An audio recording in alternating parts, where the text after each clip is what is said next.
प्यारे बच्चों नमस्कार। मैं विशेष अध्यापक निर्भु मिश्रा आज आपके समक्ष एक नए वीडियो को लेकर प्रस्तुत हुआ हूँ। प्यारे बच्चों, आज का हमारा टॉपिक है खराब ना होने दें।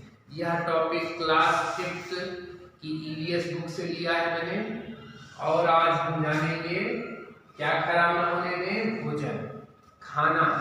प्यारे बच्चों, हम देखते हैं कि कई बार हम खाने को व्यर्थ या खराब ही छोड़ देते हैं। तो आज हम जानेंगे कि कैसे खाना जो है या भोजन व्यर्थ हो जाता है, खराब हो जाता है, और कैसे उसको खराब होने से बचाया है। मतलब कैसे खराब हो जाता है और कैसे बचाना है। ये दो चीजें आज हम इस टॉपिक में जानेंगे, सीखेंगे। प्यारे बच्चों, आपको सबसे पहले एक कहानी सुनाता हूँ। रोमा नाम की एक लड़की की कहानी। रोमा शुक्रवार के दिन अपने स्कूल को जाती है और अपनी सहेली गीता के साथ स्कूल में आनंद पूर्वक पढ़ाई करती है।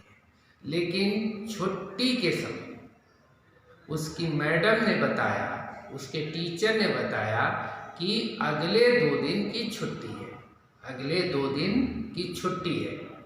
तो वो खुशी खुशी आपस में बच्चे सब जैसे बात नहीं करते, 2 दिन की छुट्टी हो गई, 2 दिन की, खुशी खुशी जाते हैं और अपने घर पर अपनी माँ को भी ये बात बताते हैं कि अब जो है स्कूल सोमवार को खुलेगा, 2 दिन की छुट्टी है। रोमा जो है शुक्रवार के दिन जो टिफिन ले गई थी, उस टिफिन को अपने बैग से निकालना भूल जाती है, और उसको जब स्कूल चलना होता है यानी सोमवार के दिन, तो सोमवार के दिन वो टिफिन जब निकालती है, बुक्स अपनी सेट करती है ले जाने वाली, तो देखती है उसमें टिफिन है। उसे रोटी जो है जो उसने नहीं खाई थी, कुछ रोटी, तो वो उसे पड़ी हुई है। अब उसने माँ को अपनी दिया कि टिफिन, तो माँ ने देखा कि उसकी रोटी के ऊपर एक रुई जैसी हरे रंग की कोई चीज लगी हुई है और उसमें से दुर्गंध आ रही, बदबू आ रही है। तो अब आप ये सोचो बच्चों कि वो जो रुई जैसी हरे रंग की रुई जैसी चीज है जो रोटी के ऊपर लग गई, वो क्या है? और वो रोटी जो रोमा के टिफिन में बच गई थी, वो बची हुई रोटी किसको दी जा सकती थी? अगर तुम्हारे टिफिन में भी खाना बच जाता है तो आप उस खाने का क्या करेंगे? तो प्यारे बच्चों, ऐसे ही आप अपने मस्तिष्क में सोचिए प्रश्न कि जैसे क्या रोमा की तरह से कभी तुम भी कोई चीज टिफिन में रखकर भूल जाते हो, और वह चीज क्या है जो भूल गए, कभी उसमें क्या बदलाव आया? ऐसे ही अपने दिमाग में प्रश्न आप सोचिए, तो आपको बहुत से ही प्रश्न दिमाग में आएंगे, बहुत सारे उत्तर आएंगे। तो आपने अगर कभी देखा होगा, ध्यानपूर्वक कभी घर पर भी देखा होगा, रसोई में देखा होगा कि कोई रोटी का टुकड़ा है या खाना है, तो उसमें क्या चेंज आते हैं। या अगर आपने नहीं देखा है तो आपके लिए सबसे बढ़िया तरीका है कि आप एक रोटी का टुकड़ा या रोटी ले लीजिए, उसके ऊपर पानी के छींटे कुछ मार दीजिए और उसको 5-6 दिन के लिए रख दीजिए। उसके बाद आप उसमें देखेंगे क्या चेंज आएगा कि हरे रंग की रुई की एक परत उसके ऊपर लग जाएगी। क्या लग जाएगी? रुई जैसी हरे रंग की कोई चीज उसके ऊपर चिपकी हुई होगी। वह चीज क्या है बच्चों? फफूंदी है। क्या है? फफूंदी है। तो आपने देखा रोटी पर क्या दिखाई दिया? फफूंदी दिखाई दी। ऐसे ही आप और भी खाने की कई वस्तुएं होंगी जिनको आप देखोगे कि उन पर आप ऐसे ही रुई वाली हल्की परत आप देखो। जैसे आपके घर में कभी पेड़ा है, पेड़ा, मिठाई वाले पेड़ा, वो पेड़ा अगर आप 15-20 दिन के लिए रख देते हो तो उसके ऊपर क्या होता है, रुई जैसी हरे रंग की हल्की हल्की परत आ जाती है। अगर आप कभी देखते हो कि लड्डू है बूंदी वाले, बेसन वाले, आप कई दिन रख दोगे उसके ऊपर क्या आ जाता है, रुई की हरे रंग की परत आ जाती है। यह परत एक प्रकार की फफूंदी है। इसके बीजाणु हवा में रहते हैं। छोटे होने के कारण ये हमें दिखाई नहीं देते हैं। नमी जहाँ होती है, नमी में ये अधिक सक्रिय होते हैं, जिसके कारण ये ज़्यादा पनपते हैं और हरे रंग के रूप में हमको दिखाई देते हैं। प्यारे बच्चों, क्या तुमने कभी जो भोजन या खाना खराब हो जाता है उसको चख कर देखा है? अगर आप जैसे कभी आपको पता चलता है कि ये खाना खराब है तो आप कैसे जानोगे खराब? या तो उसको सूंघ कर जानोगे या तो चखोगे। तो क्या आपने ऐसा कभी किया है? जैसे आपको एक उदाहरण देता हूँ। दाल है, अरहर की दाल या चने की दाल, कोई भी दाल आपकी हो, आप गर्मियों के समय आप देखते होंगे कि दिन में जब हम बनाते हैं तो खाने के बाद अगर मान लो बच जाए और शाम तक अगर उसको फ्रिज में न रखा जाए तो शाम तक वो खराब हो जाती है। तो कैसे खराब? जैसे हमने अगर थोड़ा सा खाया तो उसमें क्या आएगा, खट्टापन आ जाएगा, बहुत ज़्यादा खट्टापन आएगा। अच्छा, और सूंघ कर भी अगर देखना चाहेंगे, ज़्यादा समय होगी तो सूंघ के भी अजीब सी उसमें दुर्गंध आएगी। और दाल में उसमें क्या बुलबुले हल से छोटे छोटे नहीं, वो भी निकल आते हैं जब। तो ये सब क्या होते हैं, खराब होने के ही तो लक्षण हैं। और इनको आप चख कर भी चेक कर सकते हो। समझ गए ना बच्चों कि भोजन जो है खराब हुआ है या नहीं है उसको हम देख कर भी जान जाते हैं, उसको सूंघ कर भी जान जाते हैं, उसको चख कर भी जान जाते हैं। आप अपने कभी रसोई घर में वहाँ पर भी जाओगे तो आप बहुत सी चीज़ें आप ये देखोगे ध्यानपूर्वक तो आप जान जाओगे कि कौन सी वस्तु में कम समय में खराब हो जाती, कौन सी वस्तु में या चीज़ें ज़्यादा समय में खराब हो जाती हैं। अनाज भी होते हैं, अनाज भी जो है कब और कहाँ खराब होते हैं, आप बहुत सारी चीज़ें होती हैं आप देखोगे। आप घर में अगर अनाज रखा होगा, बारिश हो जाए देखते होंगे तो जल्दी खराब हो जाते। ऐसे खाना है, खाना जो है कोई जो है 2-4 घंटे में खराब हो जाता है, कोई 5-6 घंटे, कोई ज़्यादा समय लेके खराब होता है। अब प्यारे बच्चों, अब एक चीज और हमको समझनी, खराब न होने दें और व्यर्थ न होने दें। खराब न होने दें और व्यर्थ न होने दें, इनमें दोनों में अंतर है। खराब जैसे सड़ जाना, रोटी है फफूंदी लग गई वो खराब हो गई।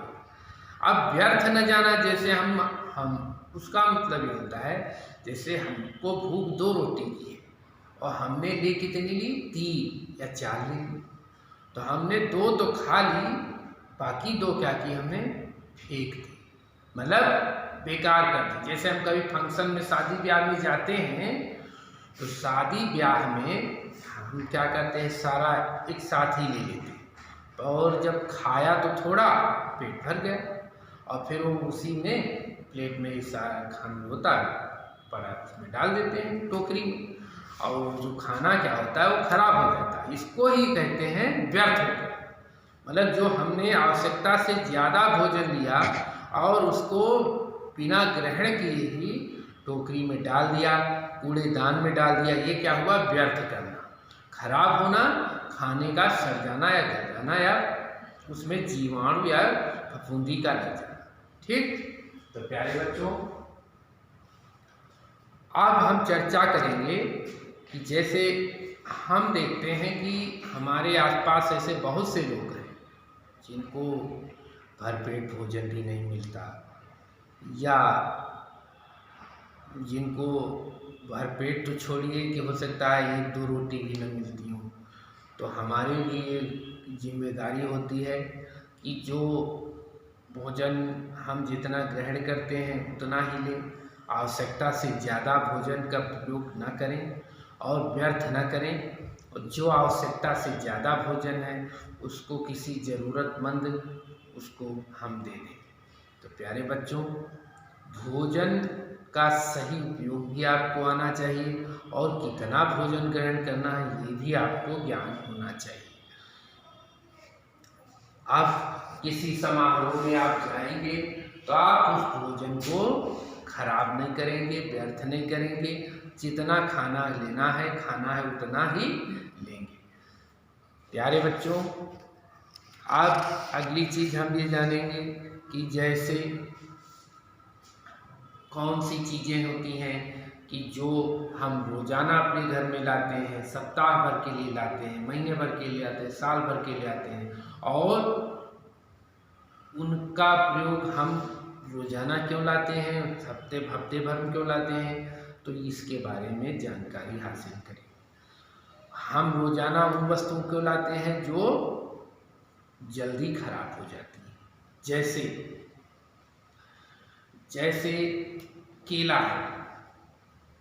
केला है। आप देखोगे हम अगर रोज़ाना लाते हैं तो अच्छा खाने में होता है, 1-2 दिन रख दिया उसके बाद क्या होता है, वो गल जाता है, सड़ने लगता है। जैसे डबल बेड की रोटी होती नहीं है, तो उसको जो अगर रोज़ाना आपको खाना है, बंद है, तो उसको लाना है तो रोज़ आप लाते हैं ताज़ा, तो वो रोज़ाना हम लाते हैं और उसका हम अपने खाने में प्रयोग करते हैं। जब सप्ताह भर के लिए ऐसी भी वस्तुएं होंगी जिनको हम सप्ताह भर के लिए प्रयोग में लाते हैं, जैसे तेल है, चीनी है, ये महीने भर के लिए भी आप इसका प्रयोग कर सकते हो, चीनी का प्रयोग साल भर के लिए भी कर सकते हो। आटा है, आटा महीने भर से ज़्यादा नहीं चला सकते हो, जैसे पैकिंग वाला ले आए पिसा हुआ आटा तो बहुत ज़्यादा 1 महीना चल जाएगा, 1.5 महीना चल जाएगा, साल भर थोड़ी चलेगी। तो आटा भी ऐसी वस्तु है जिसको हम थोड़े ही समय के लिए प्रयोग कर सकते हैं। दूध है तो दूध आप 1 दिन प्रयोग कर सकते हो गर्म करके, 1 दिन 2 दिन, बस हफ्ता भर थोड़ी उसको चला सकते हो। तो ऐसे ही चीज़ बहुत सी वस्तुएं हैं, जैसे पपीता है, आप पपीता खाने वाला जो लाते हो तो उसको आप काटोगे तो 1-2 दिन 2 दिन 3 दिन चल जाएगा। समझ गए ना मेरी बात बच्चों? क्या मैं कहना चाह रहा हूँ कि कुछ वस्तुएं 1 दिन के लिए चलती हैं, कोई हफ्ता भर भी चल जाती, कोई महीना भर चल जाती, कोई साल भर चल जाती। आप अपने मस्तिष्क पर थोड़ा जोर दोगे और सोचोगे कि आपके घरों में ऐसी कौन सी वस्तुएं हैं जो 1 दिन चलती हैं, 2 दिन, हफ्ता भर, महीने भर और 1 साल के लिए चलती हैं। तो बच्चों, भोजन जैसे खराब न होने दें। आपके मस्तिष्क दिमाग में एक प्रश्न ये आता होगा कि भोजन में जो है फफूंदी लगती है, इसके कारण क्या है? भोजन में जो रोटी के ऊपर जैसे फफूंदी लग जाती है तो इसके क्या कारण है? मैंने आपको सबसे पहले ही बताया था कि जो भोजन की नमी है वो सबसे बड़ा कारण होता है फफूंदी के लगने। रोटी में क्या होता है, नमी होती है और वायु से उसका संपर्क हो रहा होता है, तो ये सब चीज़ें क्या होती हैं, फफूंदी के लगने के कारण होते हैं। अब आपके घर एक उदाहरण मैं देता हूँ। अचार जैसे होता है, आम का अचार होता है, आम का अचार आप देखते होंगे महीनों चलता है, साल भर चल जाता है। क्यों चलता है? एक आम का अचार, एक कच्चा आम कटा हुआ आप रख दें, वो एक आम का अचार होता है। तो आम का अचार जो कच्चा वाला होता है, जो आम कटा हुआ आप ऐसे रखा होगा, वो हफ्ता भर में ही खराब हो जाएगा, और जो आम का अचार है वो साल 1.5 साल चलता है। ऐसा क्यों? क्योंकि आम के अचार में तेल पड़ा है, मसाले पड़े हैं, नमक पड़ा है, तो उसके कारण उसके जो है चलने का समय साल 1.5 साल तक हो जाता है, वो खराब नहीं होता है। अब आप देखोगे शादी ब्याह में जो खाना बनता है उसको देखते होगे, आलू भी तल देते, गोभी भी तल देते, शिमला भी तल देते, ऐसे तलते हैं ना, तब सब्जी बनाते हैं। तो उसका कारण है कि वो सुबह करते सब्जी शुरू करते ना, और वो चलता कब तक है, 12-1 बजे। कब तक चलता है बच्चों, रात तक खाना चलता है। तो अगर हम किसी सब्जी को जो सीधे बिना तले हुए प्याज जैसे जो तल वल के उसमें सब्जी बना दी, वो जल्दी खराब हो जाए, और जो हमने फ्राई कर दी वो देर में खराब। तो इसीलिए सब्जी वगैरह जब बनाते हैं तो मसाला तेल इनका प्रयोग करने से क्या होता है, ये सब्जियां या जो खाना होता है ये देर तक चल जाते हैं, खराब नहीं होते हैं। प्यारे बच्चों, आपके लिए घर का काम यह है कि आप अब ये सोचोगे कि कौन सी वस्तुएं हैं जो एक दिन में खराब हो जाती हैं, कोई हफ्ता भर में हो जाती, कोई 15 दिन में, कोई महीना भर, और ऐसी कौन सी वस्तुएं हैं जो नहीं खराब होती हैं, कौन सी वस्तुएं हैं जो जल्दी खराब होती हैं। ये सब आप जो है अपने माता पिता से, अपने भाई बहनों से और अपने दोस्तों से पूछ कर के करेंगे। और जैसे आप साथ में ये भी अपने पेरेंट्स से पूछेंगे कि ऐसी कौन सी चीज़ें हैं जिनको हम खराब होने से बचा सकते हैं, या उनके लिए क्या कर सकते हैं। जैसे दूध है, अनाज है, रोटी है, सब्जी है, इनको ना खराब हो तो इनके लिए हमको क्या करना चाहिए। ये सारे प्रश्न, इनके उत्तर आप अपने पेरेंट की मदद से अपनी कॉपी पर लिखेंगे और अपने टीचर या अपने पेरेंट्स को ही दिखाएंगे। प्यारे बच्चों, आज के लिए इतना ही। धन्यवाद, नमस्कार।